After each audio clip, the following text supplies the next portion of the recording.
یہ میرے نبی کے امتی ہیں، نہ انہیں اللہ کے نبی کا دیدار نصیب ہوگا نہ اللہ کا دیدار نصیب ہوگا۔ اور جہنم کی آگ اس سے الگ ہے، یا تو اللہ کی جہنم کو جا کے پانی سے بجھا دو، قصہ ہی مکا دو، اور اللہ کی جنت کو آگ لگا دو، جزا سزا کا تصور مٹا دو، اور اتنے طاقتور بن جاؤ کہ آج تم لوگوں کی گردنیں اتارتے ہو تو کل جب ملک الموت تمہاری روح کھینچنے کے لیے آئے تو اس کو بھی کلاشنکوف مار دینا اور اس کے بھی سامنے کھڑے ہو کے دکھا دینا، یا اتنی طاقت پیدا کرو کہ جب تمہیں اٹھا کے قبر میں لے جا رہے ہوں تو جانے سے انکار کر دینا، اڑ جانا، میں نہیں جانتا لالو جو، یا منکر نکیر سے ٹکر لے کے دکھاؤ، یا اللہ کے سامنے قیامت کے دن اڑ کے دکھاؤ، یا یہ کرتوت کر کے میرے نبی کے سامنے کر کے ہم کیسی امت ہے جس کے لاڈلوں کے سر ذبح کٹ گئے؟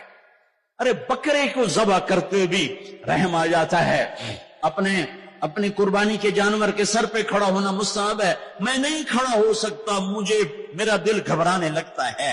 اور پیچھے مڑ کے دیکھو 61 ہجری میں حسین کا سر گلا کاٹا جا رہا ہے، ذبح کیا جا رہا ہے بکرے کی طرح، اس کے معصوم عبداللہ کو ذبح کیا جا رہا ہے، اس کے علی کو ذبح کیا جا رہا ہے، اے حسن کے قاسم کو ذبح کیا جا رہا ہے، اور حسین کا کٹا سر ابن زیاد کے سامنے وہ منہ پہ چھڑیاں مار رہا ہے، اور ابو برزہ اسلمی کھڑے ہو کے فرماتے ہیں بدبخت یہ چھڑی ان ہونٹوں سے کٹ، میں نے ان ہونٹوں پہ نبی کے ہونٹوں کو لگتے دیکھا، ان ہونٹوں کے پھسے بھی، اس لیے کہ وہ جانتے تھے کہ جنت بھی ہے جہنم بھی ہے۔ آؤ آج مل کے اللہ کی دوزخ کو بجھا دیں اور اللہ کی جنت کو آگ لگا دیں، اور منکر نکیر اور اسرائیل کو بھی کلاشنکوف سے اڑا دیں، بھیجاؤ جو مرضی عزتیں لوٹو، قتل کرو، بندے اٹھاؤ، سود کھاؤ، نوکروں کو مارو، نوکروں کو گالیاں دو، ہر گھر میں نوکر بے عزت نہیں ہو رہے، ہر گھر میں نوکرانیاں بے عزت نہیں ہو رہی، بیگم سے چائے کی پیالی نہیں پورا سیٹ ٹوٹ جائے تو صرف اتنا کہتے اوہ سیٹ ٹوٹ گیا، اور نوکرانی سے پیالی ٹوٹ جائے تو اس کی عزت اتار کر اس کے ہاتھ میں پکڑا دی جاتی ہے،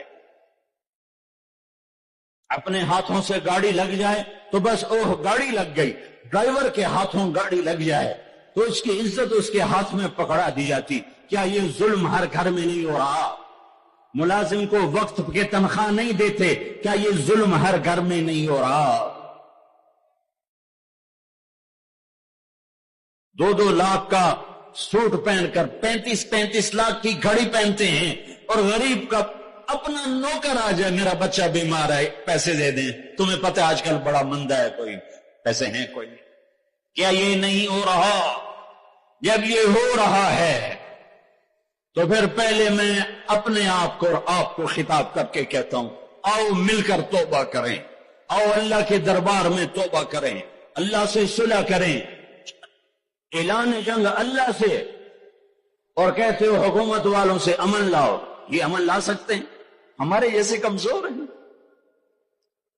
پولیس امن لا سکتی؟ سارے پاکستان کی پولیس 6-7 لاکھ 8 لاکھ 10 لاکھ، سارے پاکستان کی فوج 7-8 لاکھ، یہ کیا کر سکتے ہیں؟ ہاں اسے بلاؤ جو سوتا نہیں، اسے بلاؤ جو اونگتا نہیں، اسے بلاؤ جو ڈرتا نہیں، اسے بلاؤ جو دبتا نہیں، اسے بلاؤ جو گھبراتا نہیں، اسے بلاؤ جس کے لشکر کی حد نہیں، جس کی ذات کی حد نہیں، جس کی طاقت کی حد نہیں، جس کے خزانوں کی حد نہیں، جس کی قوت کی حد نہیں، جس کے ملک کی حد نہیں، جس کی شاہی کی حد نہیں، جس کی کبریائی کی حد نہیں، جس کی عظمت کی حد نہیں، جس کی ہیبت کی حد نہیں، جس کے لشکروں کی حد نہیں، جس کی جاہ و جلال کو زوال نہیں، جس کی ذات کو موت نہیں، جس کی ذات کو حاجت ضرورت نہیں۔ وہ کون ہے؟ وہ کون ہے؟ وہ اللہ ہے۔ وہ کون ہے؟ وہ رحمان ہے۔ وہ کون ہے؟ وہ رحیم ہے۔ وہ کون ہے؟ وہ الملک القدوس ہے۔ وہ کون ہے؟ وہ السلام المؤمن المہیمن ہے۔ وہ کون ہے؟ وہ العزیز الجبار المتکبر وہ کون ہے؟ وہ ہے جو تمہاری شارت سے زیادہ قریب ہے، اور اسی کو ہم ننگے ہوئے کھڑے ہیں۔ کس نے بچیوں کو گھنگرو پہنائے؟ یہودیوں نے آ کر۔ میں طوائفوں کے بازار بھی جاتا ہوں اللہ کے فضل سے، ان بچیوں کی کہانی سن کے میرا کلیجہ پھٹ جائے۔ یہ طوائف بن گئی، اور نچانے والا ویسے کا ویسا صحابی رہا، جس نے گھنگرو پہنائے، جس نے اس کی عزت سے، اس کی عزت کو پیسوں پہ خریدا، وہ تو ویسے کا ویسا صاحب ہے۔ اور جو بک گئی اپنی غربت کی ماری ہوئی، وہ طوائف بن گئی، وہ رنڈی بن گئی۔ کس نے ان کو طوائف بنایا ہے؟ کس نے ان کو رنڈی بنایا ہے؟ کس نے انہیں گھنگرو پہنا؟ ڈیفنس والوں نے نہیں پہنائے، کراچی ملتان لاہور والوں نے نہیں پہنائے، کس نے پہنائے ہیں؟ تمہارے اندر حیا ہوتا تو کسی غریب کی بیٹی کو گھنگرو نہ باندھنے پڑتے، مالدار سخی ہوتے تو کسی غریب کی بچی کی عزت نیلام نہ ہوتی۔ بنی اسرائیل میں ایک نوجوان تھا، کفل اس کا نام تھا، میرے نبی نے قصہ سنا ہے ترمذی میں۔ وہ روزانہ نئی لڑکی لاتا تھا اپنی عیاشی کے لیے۔ ایک رات ایک لڑکی کو لے کر آیا، 60 دینار آج کا 30 لاکھ روپیہ ہے، 60 دینار آج کا 30 لاکھ روپیہ ہے۔ ایک رات کا جب کمرے میں آیا تو وہ لڑکی بیٹھی رو رہی تھی، تو کفل نے کہا کیوں رو رہی ہو؟ میں زبردستی تو نہیں لایا۔ تو اس لڑکی نے کہا کفل میں عزت دار ہوں، میری عزت نیلام ہوئی ہے فقر کی وجہ سے، میں عزت دار، میری عزت آج نیلام ہوئی ہے فقر کی وجہ سے۔ جب مالدار لوگ غریبوں پہ خرچ نہیں کرتے، گاڑیوں کے ماڈل بدلتے ہیں، ہر سال نئے پروجیکٹ لگاتے ہیں، تو پھر غریبوں کی بیٹیاں نیلام ہو جاتی ہیں۔ کسی کو بٹھا دو، نون لیگ آ جائے، کاف لیگ آ جائے، یہ نہیں، اوپر سے فیصلے آئیں گے۔ وہ آئیں گے جب میں اور آپ اللہ سے صلح کریں گے۔ تو کفل رونے لگا، آنکھوں میں آنسو آ گئے، کہا بہن جس عزت کے ساتھ آئی تھی اسی عزت کے ساتھ واپس چلی جا، اور میں بڑا کتا انسان ہوں، میں تیرے آنسوؤں کے طفیل توبہ کرتا ہوں، یا میرے لیے بخشش کی دعا کر دے۔ اور کفل کو نہیں پتا ہونے والا کیا ہے آگے۔ وہ لڑکی گھر پہنچی، پیچھے کفل بیٹھا بیٹھا مر گیا۔ جس حال میں یہ زندگی گزار رہا تھا، کل اس کی میت کو کندھا دینے کوئی نہ تھا، غسل دینے کوئی نہ تھا، دفن کرنے کوئی نہ تھا۔ یہ ایسی غلط زندگی والا تھا۔ واہ اے میرے رب، دیکھ رہا ہے تو سن رہا، اور ہم تو محمد مصطفیٰ کے امتی بیٹھے، یہ تو موسیٰ علیہ السلام کا امتی ہے، اور ہم تو محمد مصطفیٰ کے امتی بیٹھے ہوئے ہیں۔ میرے رب کاش اپنے اللہ کو بھی کہیں ڈھونڈتے، کہیں اس کے حبیب کی پیاری زندگی ڈھونڈتے۔ ماؤں کو بخار چڑھا ہوا ہے، کتنے اے آئے، کتنے بی آئے، کتنے سی آئے۔ تاجروں کو بخار چڑھا ہوا ہے، اس سال پروجیکٹ مکمل ہوگا کہ نہیں ہوگا، اگلا کب شروع ہوگا۔ میرے رب نے اگلے دن جب صبح ہوئی اور لوگ اٹھے تو انہوں نے دیکھا تو کفل کے دروازے پر لکھا ہوا تھا بڑا نورانی چمکتا ہوا، ان اللہ قد غفر للکفل، اے لوگو اللہ نے کفل کو معاف کر دیا ہے۔ اس لکھنے کا کیا مطلب تھا کہ جاؤ کندھا دو، جاؤ غسل دو، جاؤ قبر میں اتارو، ہم نے معاف کر دیا۔ تو یہ تو اللہ کے نبی کی امت ہے۔ اگر اپنے مسائل کا حل کرنا ہے تو قرآن میں ڈھونڈو، ان ھذا القرآن یہدی للتی ہی اقوم، قرآن میں ڈھونڈو۔ وَنُنَزِّلُ مِنَ الْقُرْآنِ مَا هُوَ شِفَاء، قرآن میں ڈھونڈو۔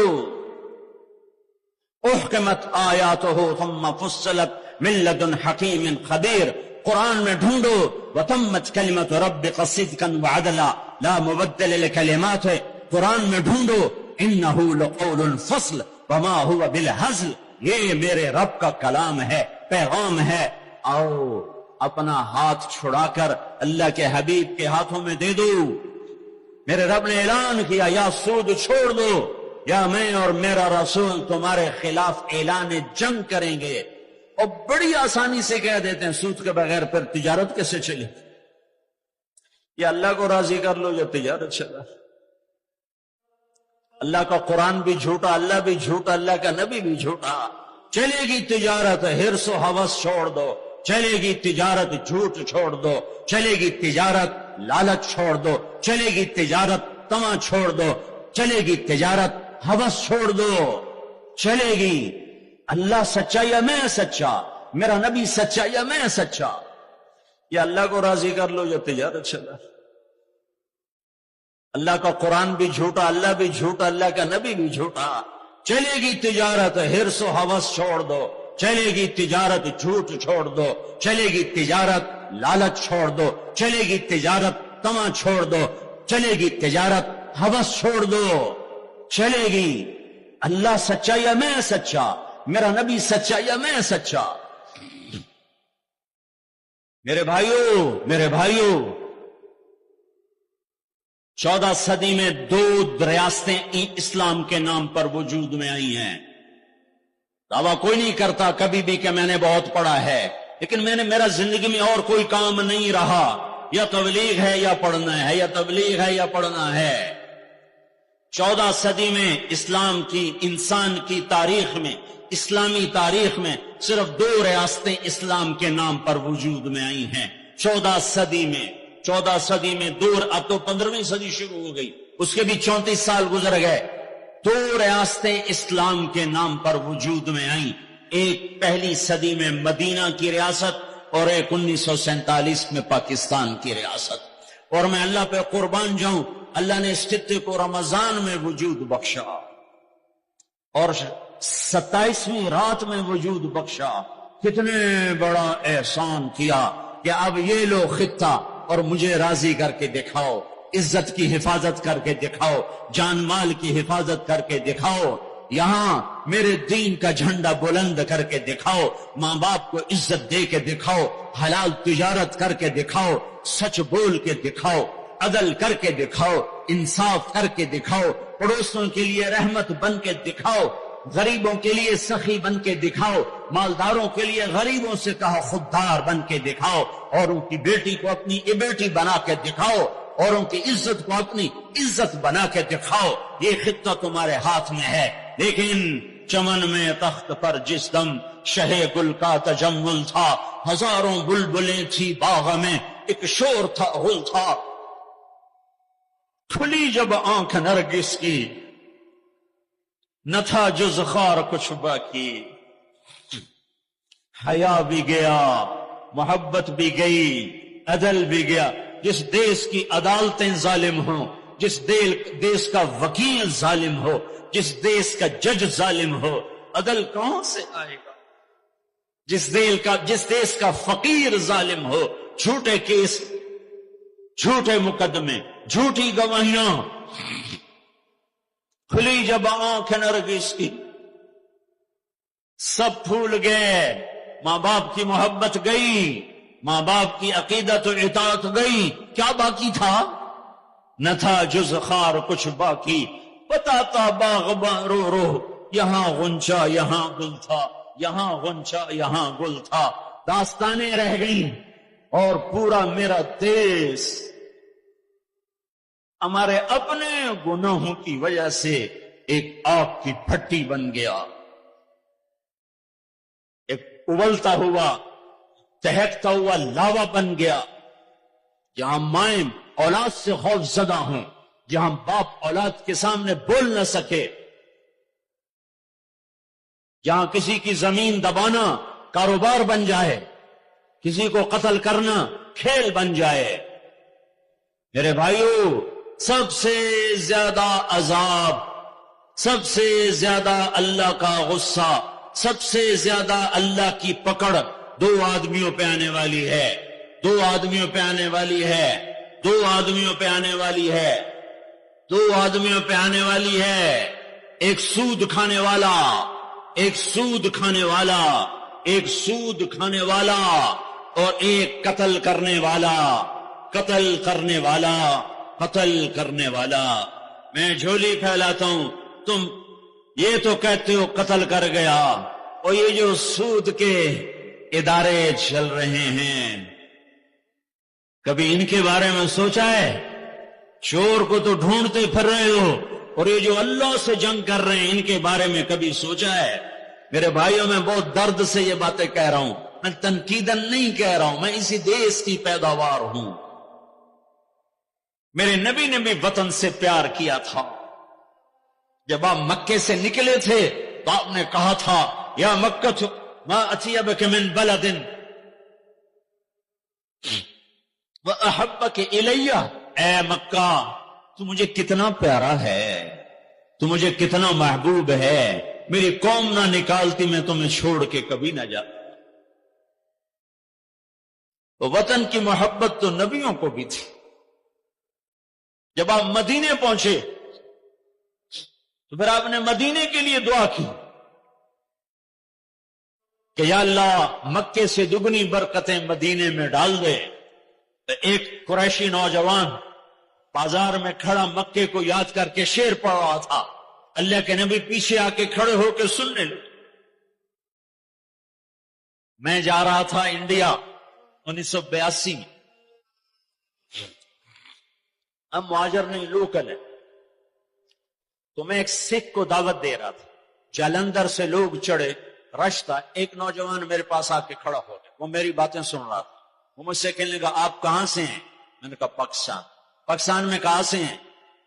میں نے کہا ملتان۔ ملتان میں کہاں سے ہیں؟ میں نے کہا آپ ڈیٹیل کیوں پوچھ رہے ہیں؟ کہنے لگا میں بھی ملتان کا ہوں، اسمال ٹاؤن تلمبا۔ تو آگے میں ہنس پڑا، اسے کہنے لگا ہنسیا کیوں ہے، کیوں ہنسے ہو؟ میں کہا میں تلمبے داں ہیں، اب پاپڑی بولی بولیے، اور ایک دم پیچھے گیا، اپنی بہن کو کہا کہ تلمبے کا ایک نوجوان بیٹھا ہے، یہ 1982 کی بات، وہ کوئی 60-65 سال کی عورت شیرنی کی طرح آئی اور یوں دھکا دیا، یوں دھکا دیا، اور میرے سامنے 3 آدمی بیٹھے تھے، ان میں زبردستی گھس کے بیٹھے، ایک ادھر جا گرا، ایک ادھر ہو گیا۔ مجھے کہنے لگی وے پترا تو تلمبے دا ہے، وے پترا تو تلمبے دا ہے، ہائے میں ٹھر پاؤں تو تلمبے دا ہے، ہائے میں ٹھر پاؤں تو تلمبے دا۔ میں کہا جی ماں جی میں تلمبے دا۔